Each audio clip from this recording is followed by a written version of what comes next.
Welcome to this week's episode of Coffee with a Journalist, brought to you by One Pitch.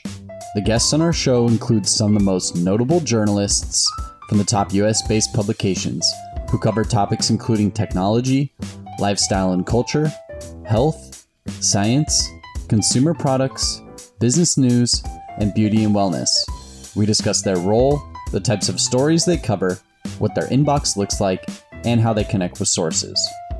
On the podcast today, we're joined by Christie Moffat, a reporter for S&P Global Market Intelligence. She covers the U.S. commercial real estate sector, focusing on real estate investment trusts, as well as regional and national trends. During the episode, Christie tells us about being a reporter during earnings season, her interpretation of an exclusive, the types of information that catch her attention, and more. Let's hear from Christie now. Hi, everyone. Welcome to Coffee with the Journalist. I'm Beck Bamberger. I created something called One Pitch, which is the producer of this podcast, helping people, specifically publicists, get to journalists better and less annoyingly. Which brings us to the journalist we have here today, Christie Moffat. She is from, let me make sure I get this right, Christie, S&P Global Market Intelligence. Definitely a different one than we usually have here. Welcome. Yeah, you got it. Thank you. Could you first start, before we get into your inbox, with an overview of what S&P Global Market Intelligence covers? Quite a trade publication. Yeah, so S&P Global Market Intelligence is basically one of several divisions within S&P Global.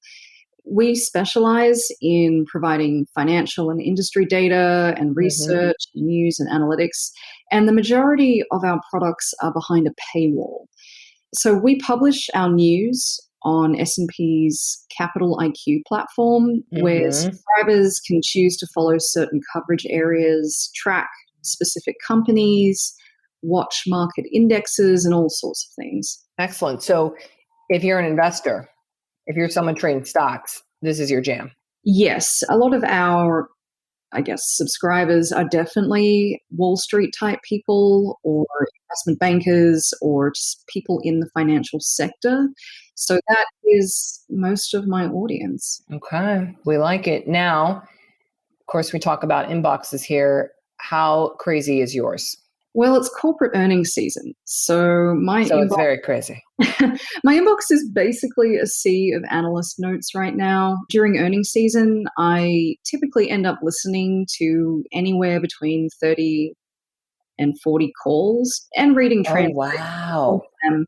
And my main area of focus is following the real estate investment trusts. And those are the big companies that have great big property portfolios across the country. Some of them are specializing in office or in industrial or retail. Some of them have a mix of all of it.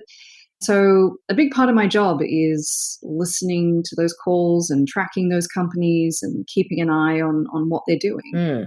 By the way, do you love this? Is this your total jam? I admit that when I first started covering commercial real estate, I wasn't really sure, but over the last couple of years, I've really come to enjoy it. And the great thing about real estate is people want to talk to you. They want to talk about what they're working on. They want to talk about the industry. It's not always like that. Yeah. Okay. So you have no problem getting to analysts, it sounds like, or they're blowing you up with pitches. Yeah. Well, they like to send out their notes where, their takeaways from the various calls. Oh, okay. Yes. What do they think about the public call that just happened? Then do you get much from just publicists? What would you say? I do. I do get a lot of random cold pitches. And often those pitches are not really useful to me. Yeah. It's pretty rare for me to write a news story based on a pitch that I get. My focus usually involves writing longer analytical pieces with multiple sources and data. But I definitely do find sources through pitches. And if there's a topic I want to write about, I'll often go back and do an inbox search and see if I have any old pitches that had good sources, and sometimes I'll do that. So it's worth pitching me even if you don't hear back from me. We hear that quite often on here, and also quite commonly the inbox as your own search tool. Just like, okay, wait a second, someone sent me something 6 months ago about topic X. Let me Google that within my inbox, of course, to find out who that source was. So I hear that a lot. Are you a inbox zero type of person though? I am. I am one of Okay. those inbox zero freaks who hates having unread emails. It really bothers me. So Yeah. I will open and look at every email, even if I only skim it. Oh, and you're okay. Wait. You're in a whole other category though. Not only are you the zero inbox, but you are the I will open every email. Yes, I'll skim it, even if I only read the first couple of lines. I will look at it to see if it's worth filing away for a story idea later on. Again, it's rare for me to like get a pitch, look at it and think, "Oh yeah, I'll write that into a story right now." Not at S&P. The types of stories they like us to write aren't really around like press releases like that Yeah. or pitches, but usually I'll file it away for potential use later. And then you search for it from there. Yeah. Mm. Okay. So wow, every single email you open, you scan it. Now, do you just, if you get one that says, hi, blank, one of those faux pas in pitching, do you just delete right away? I never delete emails. Oh, wow. Oh my Yeah, gosh. I know, I'm crazy. This And is fascinating. well, it all comes back to the whole "will I need this later" kind of mindset. And Oh, it's not like it takes up physical space, that's so true. I don't sweat it. I don't delete emails. Wow. Wow. Okay. So no deleting of emails. Look at every single email, inbox zero, like every day. Yeah, pretty much. I Wow. realize I'm unusual, but I have the exact same kind of philosophy with my personal inbox. I mean, I will delete advertising, but generally speaking, I will always double check my inbox and I will not leave anything unread. Dang. There should be like some award we come up with to all the journalists we've talked to now that are in this category, of which I think there were three, Christy, because there's the people who just like let the inbox ride. So they have 47,000 unread emails. We have the file away people, mass deleters, so that they can get it to, unread zero, but it's still, there's just mass deleting happening. They don't never open the email. So yeah, you're in a whole other stratosphere here. Very interesting. I am aware that I'm a little unusual and perhaps a little more pedantic. I think just managing my own personal anxiety, I have just found That's to what you got to do. drive I that. get it. There's elements I like to be inbox zero too myself. So, but I will do the like, oh, there's 27 emails I don't need. Delete. I'm ruthless. So then I would imagine subject line isn't that important to you. Or Correct. is it? Okay. Subject line obviously helps to grab my attention, but Yeah. generally speaking, I wouldn't say I really see any good ones anyway. Like Oh, really? most of the time subject lines are really not that interesting or well written or enough to grab my interest most of the time. That being said, I have seen one or two in the years that I've been doing this that have been interesting, but usually they're not really that great. Do you by chance have a subject line that you're like, dang, that was great off the top of your head, or just the elements of one? Because this is a very big deal for everyone listening. So I recently received a pitch that had nothing to do with my beat, but I still got a kick out of it. The email was titled, "Your state has some of the plumpest male dogs." And naturally, What? naturally, as someone who owns a plump male dog, I was You were intrigued like, and wanted to yes. know more. Yeah. So in short, the findings were based on an online poll created by a brand of like pet care centers. And Huh. like I'm an animal person, so as soon as I saw that headline, my first thought was, well, I can't write about that, and my second thought was, what are the states with the fattest male dogs? It loops you so, in. so that's an example of a pitch that had zero relevance, but maximum grab for me. Now, was that just pure coincidence that you got that pitch, or did the person actually know, I know Christie likes she has dogs and she has a fat No, one too. Oh, I'm pretty sure that this was just a cold pitch sent out ah, to some sort of mailing list of thousands of journalists, probably. And, ah.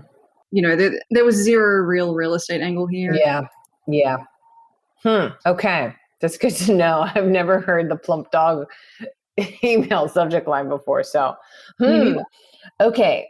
Do you get many exclusive or embargo offers, Christy? So I'm still fairly new at S&P. I've been there Okay, about yes, 4 couple months. months. Mm-hmm. So I haven't really been offered proper exclusives since I started, and I imagine being behind a paywall and being a specialty product might be part of that Yeah. reason.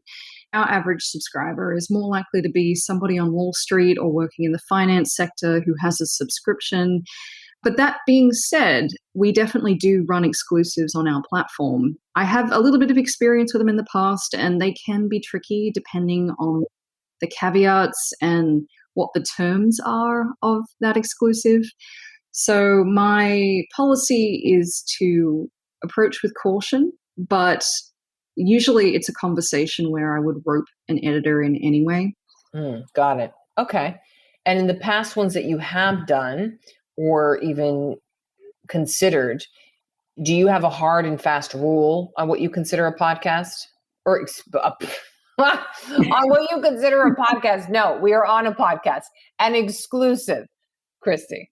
Well, I know the word exclusive has a sort of loose meanings these days where someone might Yes. do an exclusive and offer it to 100 other outlets. So for me, if I'm going to run something as an exclusive, it has to be an actual exclusive where there are no other outlets running this particular interview or breaking this particular story.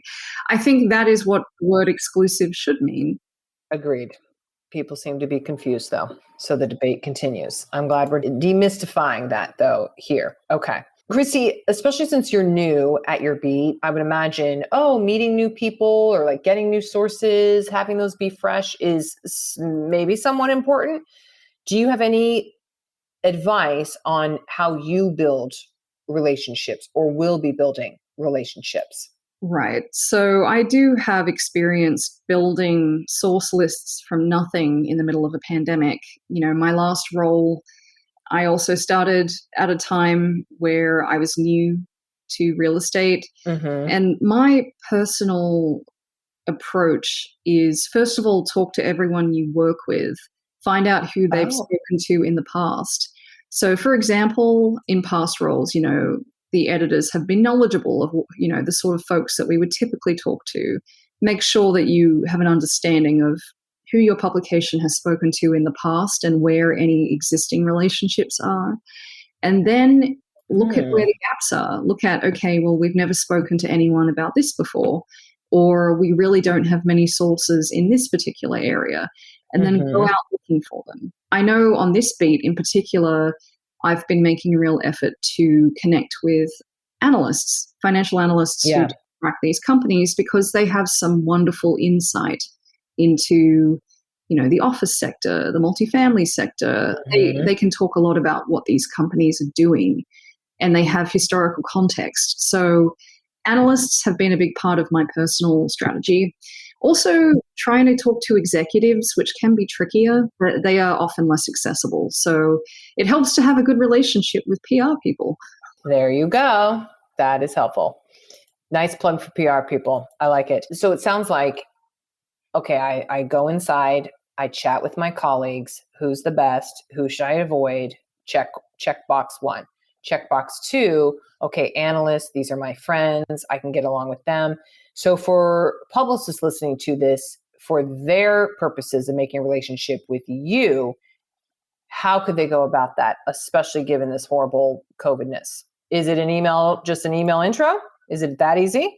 I do think email intros are probably the best way to get me. If you're pitching me or any other S&P Global Market Intelligence journalist, you really have to be thinking about what kind of audience we serve. So to me, a good pitch is one that prioritizes data and points to an interesting finding. If you're pitching a product to me, I'm likely not going to be interested just because Yeah. it's not the type of news that I write. Even poll results can be interesting, even if they're not about plump dogs. Yes. For example, if your firm has polled hundreds of landlords or tenants or property managers or construction workers, and you've come up with some sort of decent sentiment related data, I could potentially use that in a story, though I might not necessarily lead with it. Mm-hmm. Okay. This is good to know. Today's interview will continue after this brief message brought to you by OnePitch. Are you curious to see the unique ways OnePitch helps PR professionals and marketers pitch journalists? Head to onepitch.co to learn about our new OnePitch score and see how easy it is to find the right journalist to pitch your news to. Sign up for your free account today. Now, back to today's episode. And one story you did just from last year, I know you just had got there, but you were looking at this green CEO was saying, you're talking about Q3 leasing activity, demand for the office, and then you just mentioned getting a hold of an executive is difficult. For this particular story, this goes back to kind of pitching, but it made me think about it when you're talking about PR people. How did this story come to be? Do you know which one I'm talking about? The one in October? That would have been probably when I started at the very earliest time. Yes, probably. That was probably the first story I may have actually written for them. Oh, perfect. So I do remember writing that story. That was the one about green building standards, if I'm Yes. not mistaken. Yes. And, ESG is such a hot topic right now. Yes. And green building standards are one way of showing that your company is serious about embracing ESG. Very So, true. when I did this story, this was, I think, my very first story that was a proprietary story at S&P. So it was one with multiple sources and data and graphics and all that sort of thing. And I really wanted to talk to someone like an analyst who specializes in ESG. And so I found someone who fit the bill on that. And it's great to have people like that because they offer the historical context. They can tell you what trends are because they watch these companies, they watch what they're doing in the ESG space. Yep. So I wanted to make sure I had an analyst, and then I spoke to an ESG expert at REIT, which is kind of the industry organization. They're sort of lobbyists, but they also do a lot of research and data and things like that. And so, I reached out to REIT, and they have that great 10,000 foot exposure to the topic as well. So I spoke to their person about it. So I went to people who watch this stuff closely, and I tried to put together some data along with it. Mm-hmm. I mean, it was interesting because I have written about ESG before, not for this publication. And at S&P, there is a lot of data focus. So that's what I was really trying to do. Just sort of pull in S&P data and some external data. I spoke to Sustainalytics. The analyst I spoke to was with Sustainalytics, which is part of Morningstar. And he gave me some data. So again, for my audience and for the platform, we really like data. Got it. Ooh, let's underline that. Really like data. Excellent. I have a fill in the blank, Christie, for us. So let me tee up the phrase and then you fill it in. Does that sound good? Sure. Okay. My favorite story sources always. Pitch an angle that is relevant to my audience and taps straight into topics that my readers care about. You'll never get a response from me if you're pitching something that literally has nothing to do with my beat. Like plump dogs. I mean, I almost respond just because I do love fat dogs. But really, if you're pitching me something that doesn't have any connection to real estate, I'm not going to respond. Although, you know what? I bet there's someone listening to this who's like, I'm going to pitch her and put fluffy dogs, plump dogs in the subject line, because then she'll be like, what? They must have listened to this podcast. Anyway, I am a fairly straightforward person, and anyone who looks at my social media for 3 seconds will figure out that I'm an animal person. So yes, if you want to get my attention, an animal's a good way to do it. There you go. And sci-fi, also a sci-fi nerd. That's true. Okay. the appropriate amount of lead time for a story is? I'm pretty flexible on this. It can be a few days or a week. It really depends on what the story is and what the PR person is offering me. If they're setting up an interview with a C-suite exec, then I'm happy to wait a little while, to work around their schedule if it works out. If it's data, I'd like to see that data pretty fast if I can, to figure out if it's worth it. But generally speaking, I'm pretty flexible. Okay. My favorite stories to write are ones that look at an interesting or slightly unusual area of real estate. For example, I wrote an interesting story about the gaming sector and casinos, or self-storage, or even cannabis real estate, which is a rapidly growing area of the sector. I see what you did there. Yeah. Something a bit more interesting than the usual, when are we going back to the office kind of article. Oh, yeah. I think that story's dead. Never is the answer. Okay. Well, of course, I'm sure there's many analysts that don't want to hear that. But anyway, okay. The best compliment I received about my work was? Ooh, well, I really like being told that I was thorough or I was accurate, just because that means I've done my job right. And I also do take pride in being very clear in representing the words or the opinions of my source. I know a lot of people are afraid to talk to media because they're afraid that their words will be misrepresented. I take particular care in making sure that when I do include quotes or sentiments from my sources, that I don't twist anything for the sake of like a good headline. Yeah. I'm pretty careful about that. It's sort of a point of professional pride, and I have been thanked for being that way before. So so that's something that I do care about. That's great. I know that is indeed part of what scares so many clients is they go, oh, what's the angle? What are they saying? What is their angle? So to have that trust with the reporter, or to know that that's how you look at it, is great. Great to hear. Thank you. Yeah. What are you reading, listening to? We'll take watching, audibles, whatever you got, Christy. You got anything just in the story genre of any sort? So I read news sources all over the place. And I think for any journalist, you always have one eye on Twitter and everything that comes into your feed. But over the last couple of years, I've really gotten into reading people's Substacks, which is such a cliche, I know, but there really are some amazing people who've gone off on their own, and they are able to write on the topics they feel most passionate about. So there are authors I follow. There are culture writers that I follow that do wonderful work. Just coming straight to mind is Anne Helen Peterson, who used to be a BuzzFeed reporter, like a culture reporter, and she went on to write full-time for a Substack. And I really love her work because she focuses on culture and on the sort of stuff that doesn't always get written about at any real depth. I also try to make a real effort to read things that are not on the internet. So I always try to have a book or books on my nightstand that I'm always reading. As you mentioned earlier, I'm a huge science fiction fan. Pretty much always reading something in that genre. Anything in particular?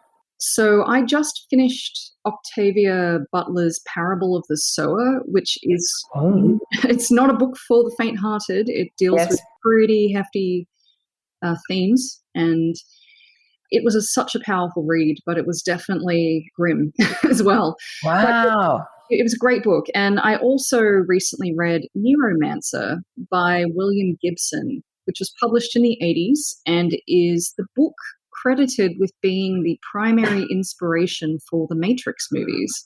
Oh, you are kidding me, because then I'm going to get this right now. Oh, it's already in my wish list. Look at that.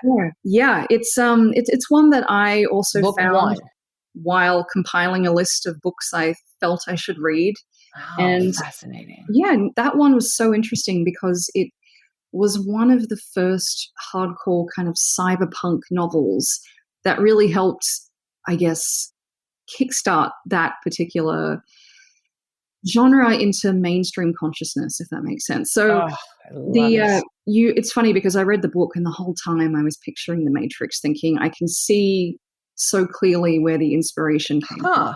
Have you then done further research to see if indeed it was used as inspiration? I mean, everything inspires Yeah, everything I mean, else. So like, I have definitely seen things credited. I have seen it mentioned in other articles and references on the internet to basically, yes, the Matrix was definitely drawing on some of those themes from Neuromancer. So again, I'm always reading books on the side, and I don't just read science fiction, but it is my favorite genre. And in terms of what I'm watching, yeah, it's well, got anything.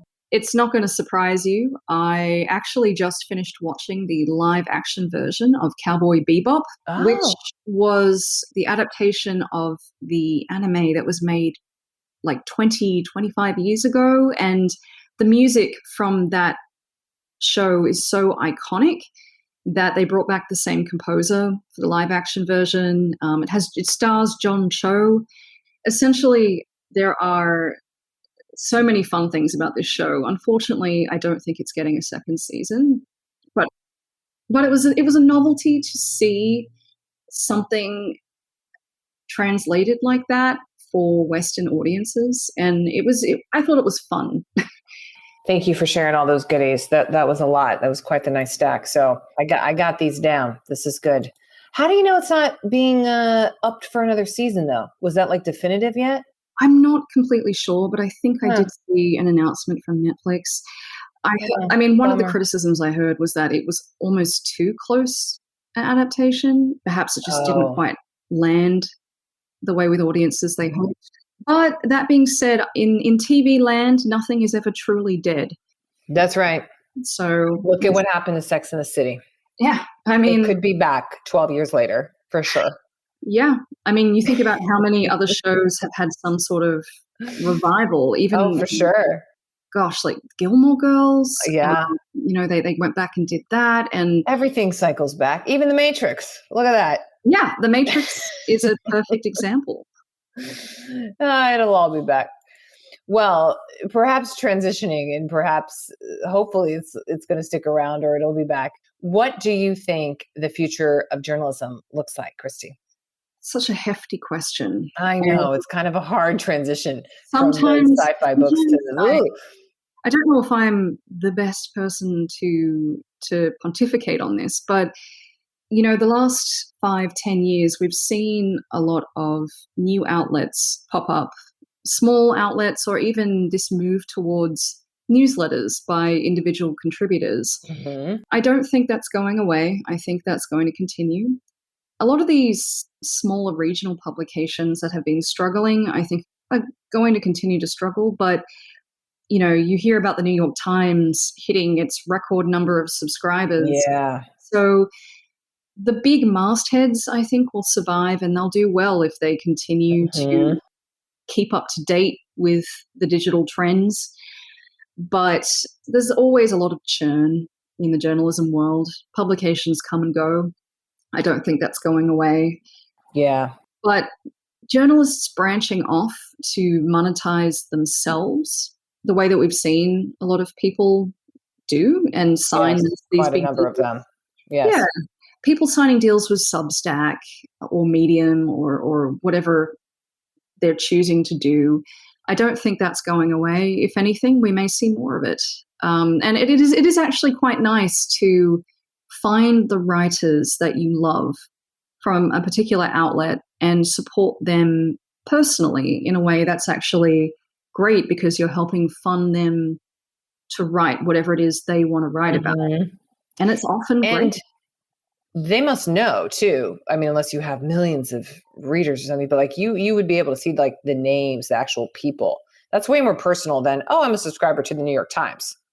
Yeah, exactly. And that's why we have seen a lot of journalists leave some of these big mastheads to go off and do their own thing. And they survive on it. They manage to make a living out of it, which I respect. I am not sure it's the lifestyle for me. Yes. I like having, health insurance and stuff like that. Some other things, yes. Well, here in the US anyway, I think I think if you were living in a different country, I'm from Australia, so it's a bit of a different equation. But overall, I am the sort of person who would probably stick with an outlet. But I do support other people doing it. Mm-hmm. Mm-hmm. And I love the entrepreneurship of it. Yeah. So there you go. Excellent. Well, Christie, thank you for being on today. We're pretty much wrapped here. It was really great to hear that you got a pudgy dog pitch once before, and that you're new in your beat and you're looking for analyst friends, but also PR friends because you read every single email. I do. And if I don't respond to your pitch, do not take it personally. It's not that I hate you, and it's not that I'm lazy. It's just that I have too much going on usually to respond to everybody. But, if you pitch me something that has a data component that would appeal to investment bankers and to Wall Street types, you may hear You're going to hear from you. Yeah. Data for days. That's Thank you, Christie. Christie Moffat. So appreciate you. Thanks so much. Thanks, Beck. Thanks for listening to this week's episode of Coffee with the Journalist featuring Christie Moffat from S&P Global Market Intelligence.